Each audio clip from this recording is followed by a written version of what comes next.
Fondasi Iman Kristen Alkitabiah.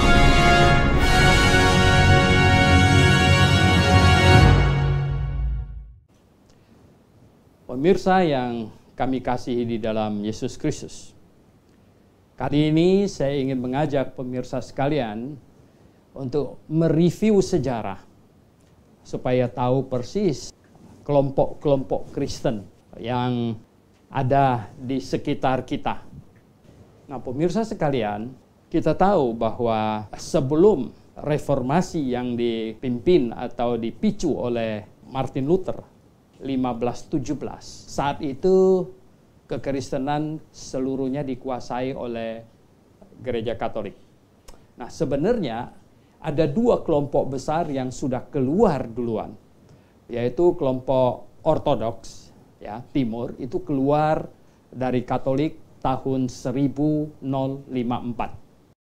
Nah, kemudian gereja Inggris keluar dari Katolik ya, oleh karena Raja Inggris ingin menikah lagi tetapi tidak direstui oleh Paus, jadi keluar.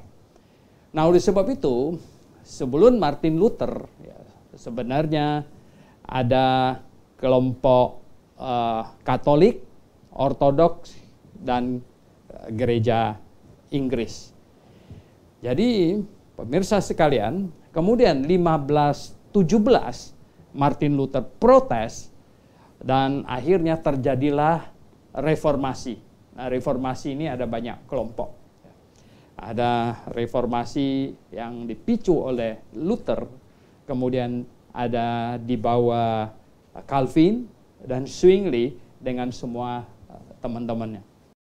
Nah, sebenarnya ada satu kelompok lagi yang tidak diketahui. Sebenarnya ini adalah kelompok yang ada di bawah tanah, yang selalu dikejar-kejar dan pada waktu itu ya, oleh Katolik dan yang lain disebut bidat, yaitu kelompok Anabaptis. Nah, sebenarnya Anabaptis inilah yang benar.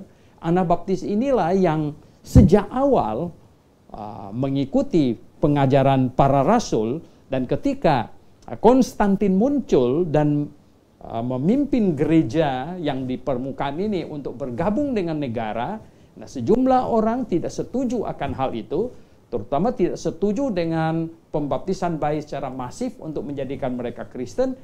Jadi jumlah orang Kristen yang tidak setuju ini dikejar, akan dihabiskan, mereka dianiaya, akhirnya mereka tenggelam ke bawah. Dan beratus bahkan beribu tahun mereka seringkali dikejar-kejar dan disebut bidat. Padahal mereka lah yang benar, yang sesuai dengan Alkitab.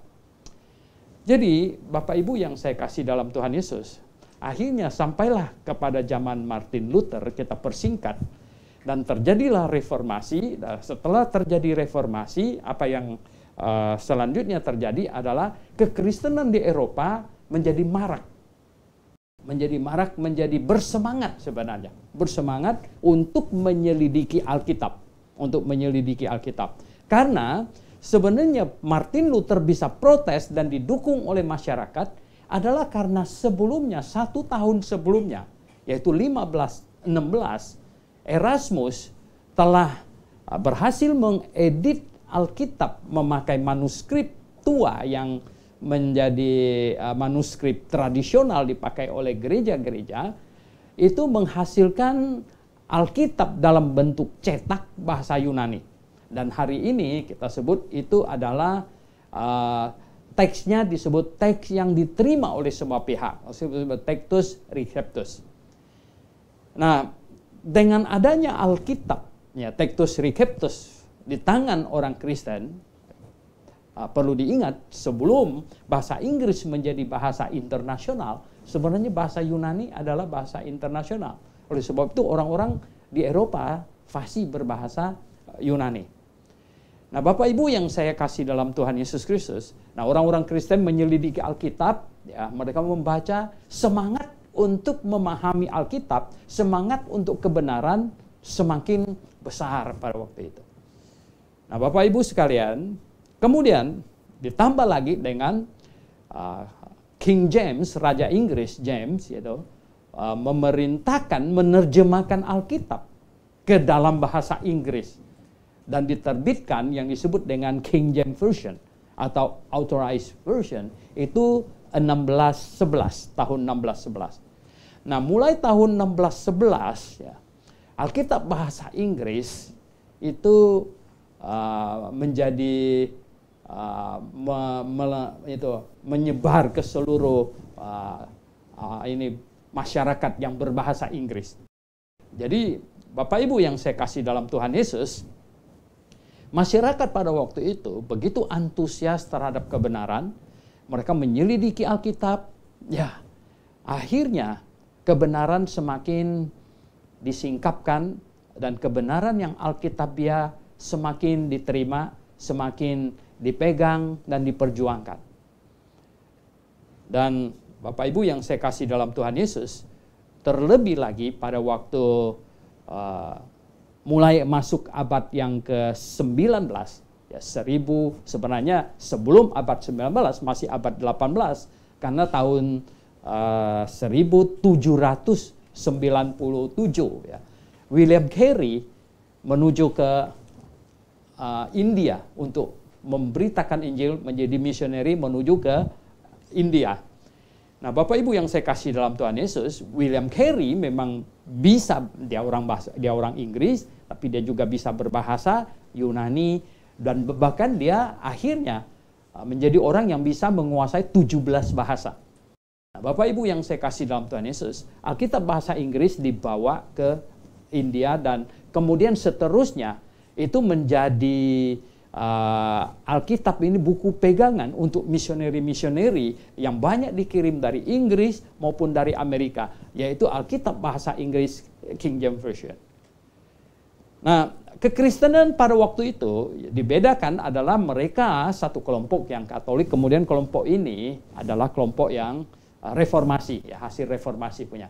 Nah, sebenarnya pada waktu tahun 16 sekian, ketika negara-negara di Eropa bosan menganiaya anak baptis, maka muncullah gereja baptis.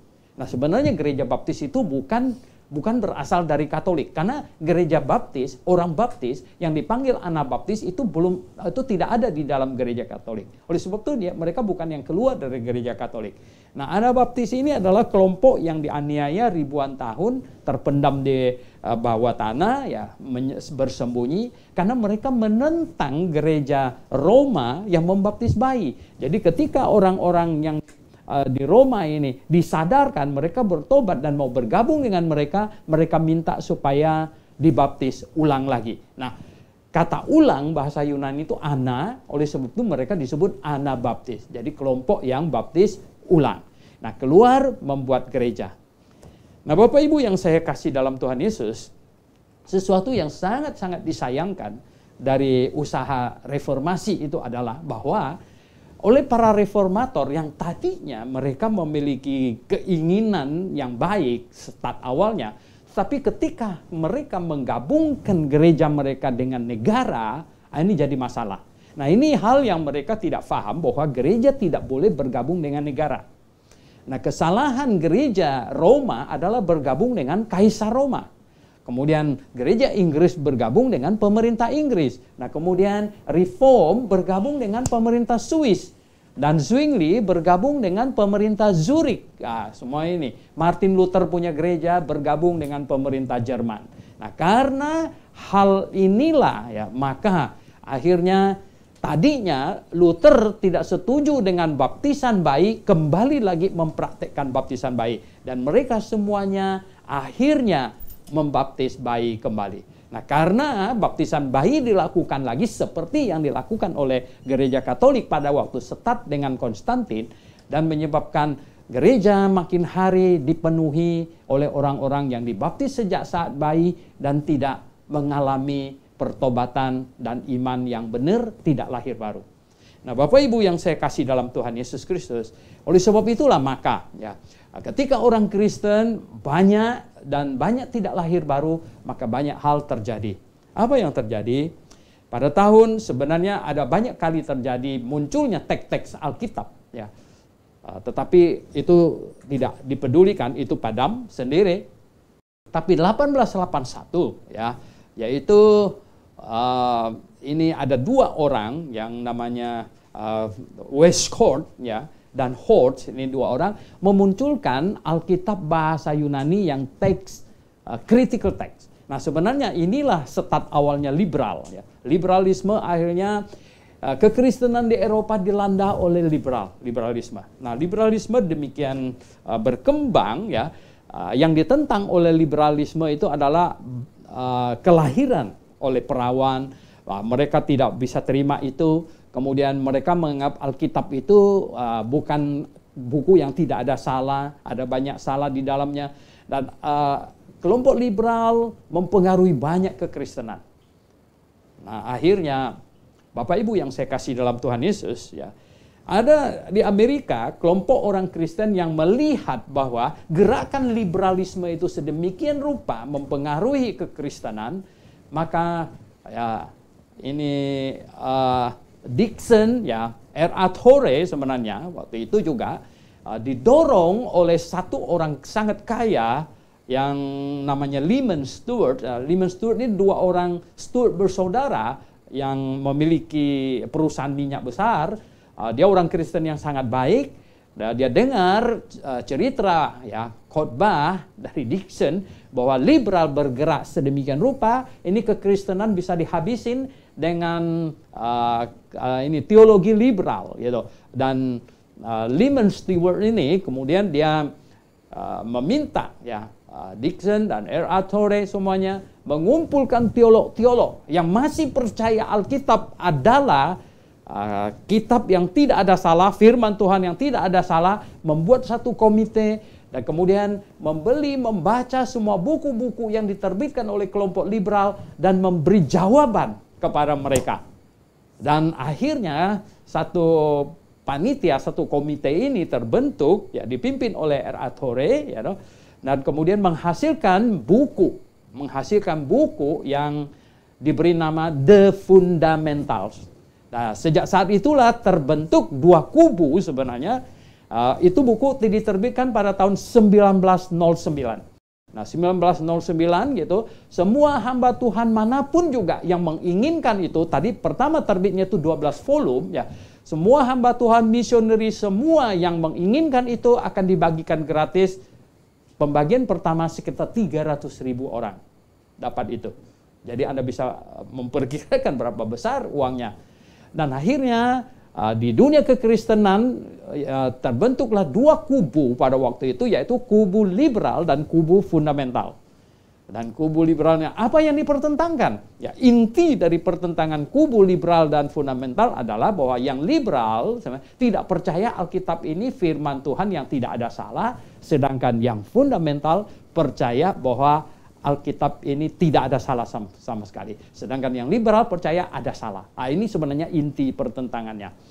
Nah, Bapak Ibu yang saya kasih dalam Tuhan Yesus, kemudian tahun 1937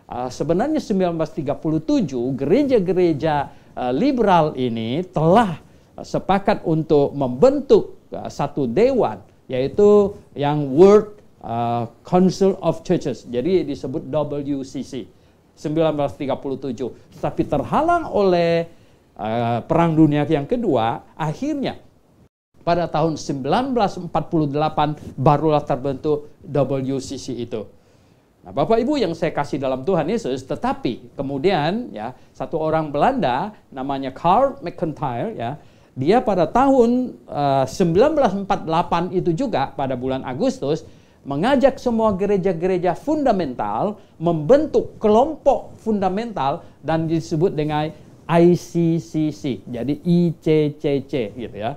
Nah, itu singkatan dari International, ya, Council of Christian Churches gitu. Jadi itu, nah, itu adalah dua kubu. Jadi kubu liberal dan kubu fundamental. Nah, Bapak Ibu yang saya kasih dalam Tuhan Yesus, kubu liberal dan kubu fundamentalis itu Kristen itu apa? Fundamental Kristen. Fundament itu fondasi, ya, fundamental. Fondasi itu artinya apa? Dasar, ya. Jadi Alkitab adalah dasar, jadi harus kembali kepada dasar. Jadi fundamentalisme Kristen yang akhirnya makin semangat sesudah buku The Fundamentals terbit ya dan dibagikan kepada semua orang, dan kelompok fundamental ini akhirnya makin bertambah, makin semarak sebenarnya itu yang terjadi. Nah, Bapak Ibu yang saya kasih dalam Tuhan Yesus Kristus, begini. Ketika The Fundamentals muncul dan di dalam kekristenan ada banyak semangat untuk memberitakan Injil ke seluruh bumi ini. Dan akhirnya kita tahu kekristenan akhirnya terjadi dua kubu. Nah, The Kristen fundamental berbeda dengan fundamentalis yang kelompok lain. Kristen fundamental tidak pernah melakukan hal yang kekerasan dan lain sebagainya. Mengapa? Karena fundament itu sendiri artinya kembali kepada dasar, kepada fondasi. Ya, fondasi. Nah, fondasi Kristen adalah Alkitab. Jadi Kristen fundamental adalah Kristen yang sungguh-sungguh mau berdiri di atas Alkitab. Oleh sebab itu, Kristen fundamentalis adalah Kristen yang memperjuangkan bahwa orang Kristen harus lahir baru, mengasihi Tuhan, mengasihi Alkitab, dan kembali berdiri di atas fondasi iman kekristenan yang paling kokoh, yaitu Alkitab. Oke, jadi Bapak Ibu yang saya kasih dalam Tuhan Yesus, sebenarnya ini masih banyak yang disampaikan. Saya biasanya mengajar yang disebut dengan pelajaran contemporary theology. Nah, dalam contemporary theology itu kita membahas ya berbagai denominasi muncul, ya Injili itu kapan dan lain-lain sebagainya. Tetapi kami sengaja membuat ini video pendek ini hanya untuk merangsang Anda supaya Anda mencari tahu kebenaran-kebenaran bukan hanya secara teologis, tetapi sejarah-sejarahnya perlu kita ketahui juga. Oke, Bapak Ibu sekalian, salam Maranatha.